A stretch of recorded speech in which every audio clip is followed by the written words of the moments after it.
Hello दोस्तों। एक दिन ऑथर स्टीफन एक रेस्टोरेंट में खाना खाने के लिए गए थे। वहाँ काफी शांति थी। सब लोग बड़े आराम से अपना खाना खा रहे थे और अचानक ही वहाँ दो बच्चे और उनके पिता अंदर आते हैं।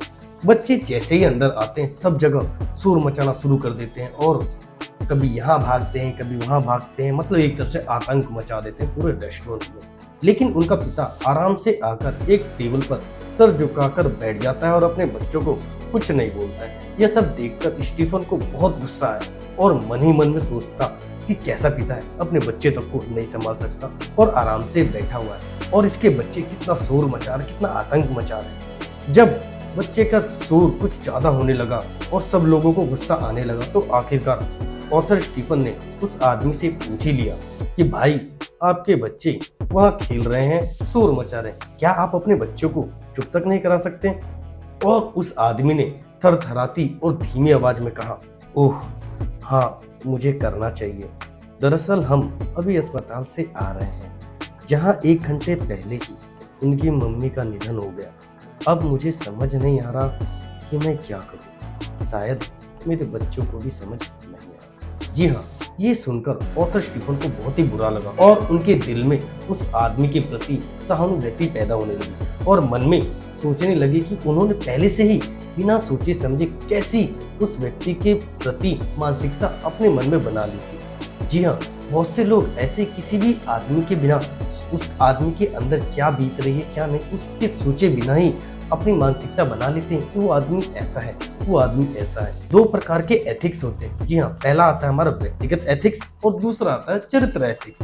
जी हाँ, व्यक्तिगत एथिक्स वाला इंसान हमेशा दूसरों को जज करता रहता है, दूसरों को सही करता रहता है, दूसरों में कमियां निकालते रहता है। वही दूसरी तरफ चरित्र एथिक्स वाला इंसान हमेशा खुद को सही करता है, दूसरों को जज नहीं करता, अपनी गलतियों के लिए दूसरों को नहीं कोसता है। जी हाँ, अगर हमें अपने जीवन में सफल बनना है तो हमें अंदर से बाहर की तरफ जाना होगा।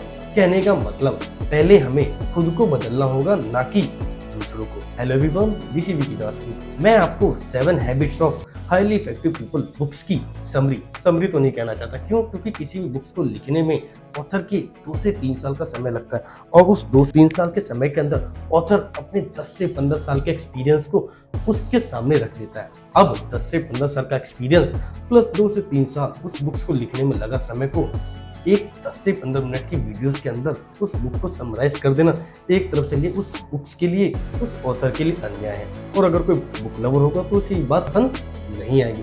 इसलिए मैं आपको 7 habit of highly effective people book की समरी नहीं, पूरी सीरीज देना चाहता हूँ, जो कि इस बुक में ऑथर ने इस बुक को 3 पार्ट्स में डिवाइड किया है। जी हाँ, पहली आती है हमारी पर्सनल विक्ट्री, दूसरी आती है पब्लिक विक्ट्री एंड तीसरी कल्टिवेटिव ऑल हैबिट्स। मतलब कि आपको पहले पार्ट में 3 आदतों के बारे में ऑथर ने हमें समझाया है और दूसरे पार्ट में, जी हाँ, जिसका नाम है पब्लिक विक्ट्री, उसमें 3 आदतों के बारे में बताया और लास्ट पार्ट, जी हाँ, जिसके अंदर कल्टिवेटिव ऑल हैबिट्स के हमें सभी आदतों की एक आदत कौन सी अपनानी चाहिए उसके अंदर अच्छे से ऑथर ने समझा रखा है। तो मैं आपको इस बुक की, जी हाँ, 7 habit of highly effective book की 3 पार्ट्स में डिवाइड कर रहे हैं, जिसमें से हम इस वीडियो के अंदर हम personal victory it means 3 habits के बारे में समझेंगे। और बाकी के अगले पार्ट के लिए प्लीज चैनल को सब्सक्राइब करके नोटिफिकेशन बेल को हिट जरूर करें, जिससे कि इसका अगला पार्ट जब भी आता है सबसे पहले आप तक जरूर पहुंचे। अब हम चलते हैं अपने पहले हैबिट की तरफ। जी हाँ, ये इस बुक की पहला पार्ट पर्सनल विक्ट्री, इसमें हम 3 आदतें समझेंगे। इसमें से पहला हैबिट नंबर 1 आता है बी प्रोएक्टिव, मतलब कि प्रोएक्टिव बनो। हम लोगों ने हमेशा तरक्की पर ध्यान दिया है और इंसान आत्म जागरूक है और यही बात हमें जानवरों से अलग करती है। जानवर सोच सकते हैं, समझ सकते हैं, लेकिन उनके अंदर आत्म जागरूकता नहीं होती। मतलब कि वो उसको अच्छे से डीपली नहीं सोच सकते। अगर मैं आपसे एक सवाल पूछूं कि आप आज जो भी हो, चाहे फिर खुश हो, दुखी हो, सफल हो, असफल हो या जिस भी परिस्थिति में आप अभी हो, वो किसकी वजह से हो? जी हाँ, प्रोएक्टिव लोग वो लोग होते हैं जो जानते हैं जो फैसला मैंने कल लिया था उसी की वजह से मैं आज इस परिस्थिति में हूँ। आज आप जो भी परिस्थिति में आप खुद की वजह से हो। आज आप खुद दुखी हो या खुश हो या एक सफल इंसान हो या एक असफल इंसान हो, वो खुद की वजह से हो। इसमें दूसरे की कोई गलती नहीं है। प्रोएक्टिव लोग अपनी परिस्थिति को किसी दूसरे पर नहीं थोपते। वो जानते हैं अगर मैंने बीते कल में वो काम नहीं किया या किया होता तो आज कुछ और या कुछ और ही होता। जी हाँ, इसलिए दूसरों पर इल्जाम लगाना छोड़ दें। उसकी वजह से आपकी जिंदगी खराब हो जाती है। जिस तरह से आपको वीडियो की स्टार्टिंग में हमने 2 एथिक्स के बारे में बताया था, इसी तरह यहाँ पे भी 2 एथिक्स के बारे में ऑथर्स बताते हैं। जी हाँ, 2 तरह के लोगों के बारे में ऑथर्स बताते हैं। जी हाँ, पहले आता है हमारा प्रोएक्टिव और दूसरा आता है रिएक्टिव। दोनों की भाषा और सोच में जमीन आसमान का अंतर होता है। जी हाँ, रिएक्टिव लोग अपनी जिंदगी के लिए हमेशा दूसरों को दोष देते हैं। किसी भी गलती के लिए कभी खुद को जिम्मेदार नहीं ठहराते। लेकिन वही प्रोएक्टिव लोग जानते हैं कि वो अपनी जिंदगी के लिए खुद ही जिम्मेदार है। ऑथर ने बताया कि सर्कल ऑफ इन्फ्लुएंस और सर्कल ऑफ कॉन्सेंस के बारे में। जी हाँ, बचपन में जो भी हमारे साथ हुआ होता है उसमें हमारी कोई गलती नहीं होती, क्योंकि जब हमें कोई आत्म जागरूकता नहीं थी, हमारे अंदर कोई अवचेतन नहीं होता, हम किसी चीज़ के बारे में उतना सोच विचार नहीं करते। हमें नहीं पता होता कि क्या हमारे लिए गलत है और क्या सही है। और बचपन से ही मुझे एक जोक याद आया, और ये जोक आपको अच्छा लगे तो प्लीज़ कमेंट करके जरूर बताएं। एक बार एक टीचर पढ़ा रहा था और बच्चों को पढ़ा रहा था कि बेटा बताओ कुतुब मीनार कहाँ है। तो वहाँ पे सभी बच्चों ने बताया जी हाँ, दिल्ली में कुतुब मीनार है। कहाँ पर है नीचे कमेंट करके बताओ। दिल्ली में कुतुब मीनार। और उसी समय आपका प्यारा स्टूडेंट पप्पू क्लास में सो रहा था। टीचर उसके पास गया और उसके कान पकड़ के पूछा, बोल पप्पू, मैंने अभी क्या बताया बच्चों को, क्या पढ़ाया?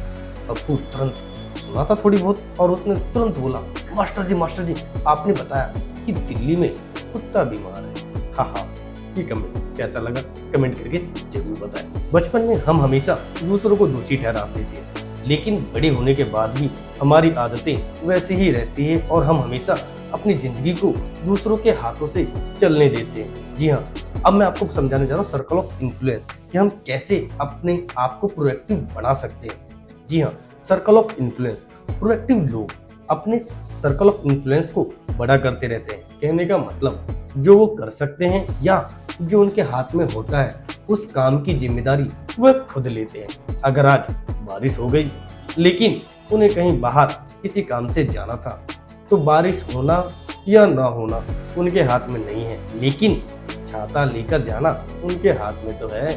जी हाँ, यहीं अगर इसकी जगह पे रिएक्टिव लोग होते तो जैसा कि हमने ऊपर देखा, वह हमेशा दूसरों को दोष देते हैं।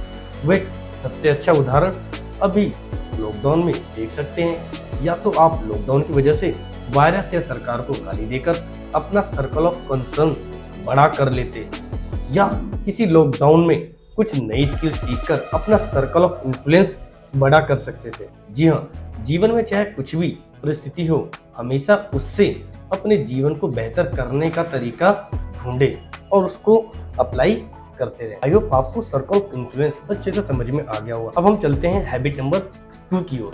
जी हाँ, थिंक फ्रॉम द बिगिनिंग। अंत को शुरुआत से ही सोचे। मान लीजिए आप अपने किसी परिजन के अंतिम संस्कार में जा रहे हो और वहाँ आपके परिवार वाले, आपके दोस्त और आपके मोहल्ले वाले भी मौजूद है। अपनी गाड़ी पार्क की, फिर अंदर गए और अंदर देखा तो सब बहुत दुखी हैं और रो रहे हैं।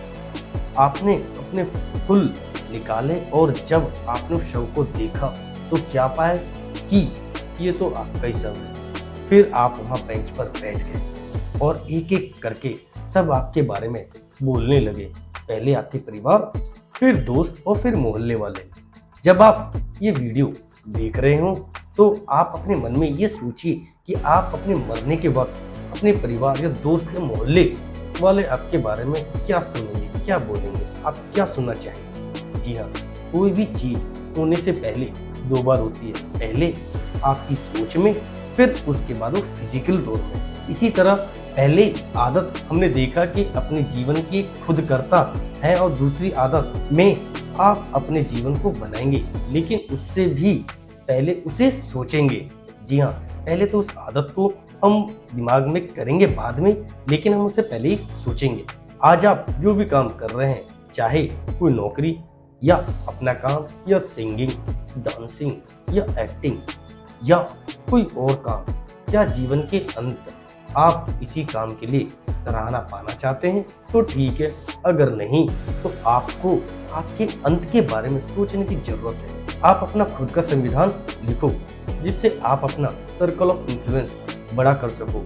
लेकिन सबसे जरूरी बात यह है कि सर्कल ऑफ इन्फ्लुएंस केंद्र किस बात पर निर्भर करता है। जी हाँ, आपके सर्कल ऑफ इन्फ्लुएंस का केंद्र आपकी पत्नी, पति, बच्चे, पैसे, चर्च, मंदिर, मस्जिद, गुरुद्वारा, दोस्त, संपत्ति, परिवार आदि पर निर्भर नहीं होना चाहिए। जी हाँ, वो सिर्फ हमारे ऊपर निर्भर होना चाहिए। मतलब कि अगर सर्कल ऑफ इन्फ्लुएंस को आपने किसी और के ऊपर छोड़ दिया तो वो एक तरफ से रिएक्टिव लोगों की तरह हो जाएगा कि दूसरों के ऊपर दोस्त। कि अगर आपकी बीवी का मूड अच्छा है तो आप सोचोगे मेरा मूड भी अच्छा है, मैं काम करता हूँ, और अगर आपकी बीवी का मूड बेकार है तो आप सोचोगे मेरी भी मूड बेकार है, मैं भी काम नहीं करूँगा। इसीलिए सर्कल ऑफ इन्फ्लुएंस को अपने अंदर केंद्रित रखें, ना कि दूसरे के ऊपर उसको डिपेंडेबल रखें। इसलिए अपने सर्कल ऑफ इन्फ्लुएंस के केंद्र में हमेशा आपके सिद्धांत को ही रखें। अगर आप अपने सिद्धांत को अपने जीवन में पहली जगह देंगे तो आप अपने परिवार, दोस्त, पति, पत्नी या किसी और व्यक्ति से भी अच्छे रिश्ते बना पाएंगे। क्योंकि लोग बदल जाते हैं लेकिन आपके सिद्धांत नहीं बदलते, और वो आपको कभी भी धोखा नहीं देंगे। जी हाँ, वक्त से लड़के जो नसीब बदल दे, इंसान वही जो अपनी तकदीर बदल दे। कल क्या होगा कभी मत सोचो, क्या पता कल वक्त खुद अपनी तस्वीर बदल दे। जी हाँ, जो भी आपको चाहिए वो आपके अंदर पहले से ही मौजूद है। जी हाँ, अब हम चलते हैं अपने हैबिट नंबर 3 की ओर। जी हाँ, एसेंशियल वर्क्स फर्स्ट, जरूरी काम सबसे पहले करें। जी हाँ, ये हमने पहले ही सीखा था कि इंसान जानवर से इसलिए अलग है क्योंकि उसके पास आत्म जागरूकता है। उसको पता है कि उसके लिए क्या सही है और क्या गलत है। तो आप अभी क्या कर रहे हैं? जी हाँ, आप वीडियो देख रहे हैं, लेकिन उसके तुरंत बाद क्या करोगे? क्या वे काम करोगे जो आपके जीवन में आपको सक्सेस पाने में मदद करेगा, या फिर वे काम करोगे जो सिर्फ समय को बेकार करे? जैसे सोशल मीडिया पे इस रील को स्क्रॉल करना, मेरे को तो समझ में नहीं आता कि लोग सोशल मीडिया पे रील्स को स्क्रॉल करते हैं जिसमें ना कंटेंट है ना कुछ है, वो धमाधम चलते रहता है, और उससे हम अपने दिमाग की कुछ वाइब्रेशन को कमजोर करते हैं। तो क्या आप ऐसा काम करते रहोगे? जी हाँ, कमेंट करके बताएं जो। अब हम इस वीडियो को समाप्त करें तो हमने आज क्या क्या चीजें सीखी। जी हाँ, सबसे पहले हमने मानसिकता के बारे में सीखी कि हमें अपनी मानसिकता अच्छी करनी चाहिए। दूसरों की प्रति हमें बिना किसी चीज को जाने बगैर उसके बारे में नहीं सोचना चाहिए।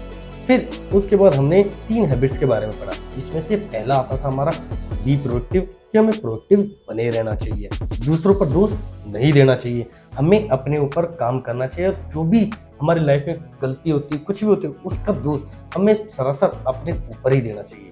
उसके बाद हमने सीखा सर्कल ऑफ इन्फ्लुएंस, कि हम कैसे दूसरों के ऊपर दोष ना दे, कि अगर हम अपने ऊपर दोष देते हैं तो हम अपना सर्कल ऑफ इन्फ्लुएंस बड़ा करते हैं, जिससे कि हम अपने अंदर अपने आप को अपडेट करते रहें। जैसे कि हर हफ्ते, हर महीने नए एप्लीकेशन अपडेट होते रहते हैं, लेकिन हम अपने आप को कभी अपडेट नहीं करते। उसके लिए हमें बुक्स पढ़नी चाहिए। बुक नहीं पढ़ने का टाइम मिलता है तो आप बुक समरी या बुक सीरीज देख सकते हैं, और हमारे चैनल को सब्सक्राइब कर सकते हैं, जिससे कि ऐसी बुक समरी आपको टाइम टू टाइम मिलती रहे। उसके बाद हमने सीखा habit number 2, think from the beginning, कि अंत की शुरुआत से ही सोचें कि आपको अपनी लाइफ में सबसे लास्ट में फाइनली एट द एंड क्या चाहिए। उन सब चीजों के बारे में सोचकर ही आगे काम करें। And last but not least, habit number 3, essential work first, कि जरूरी काम सबसे पहले करना चाहिए। मतलब कि हमारे लिए हमारा काम सबसे आगे होना चाहिए, उसके बाद हमारे दोस्त, भाई, बंधु जो भी आते हैं उनको देखना चाहिए, लेकिन अपना काम सबसे पहले करना चाहिए। आई होप आपको वीडियो अच्छी लगी। वीडियो कैसी लगी मुझे कमेंट करके जरूर बताएं, और इसके अगले पार्ट के लिए प्लीज चैनल को सब्सक्राइब करके नोटिफिकेशन बेल को जरूर करें। अब हम मिलेंगे अगली वीडियो में, तब तक के बाय, टेक केयर, और अपना कीमती समय देने के लिए तहे दिल से शुक्रिया।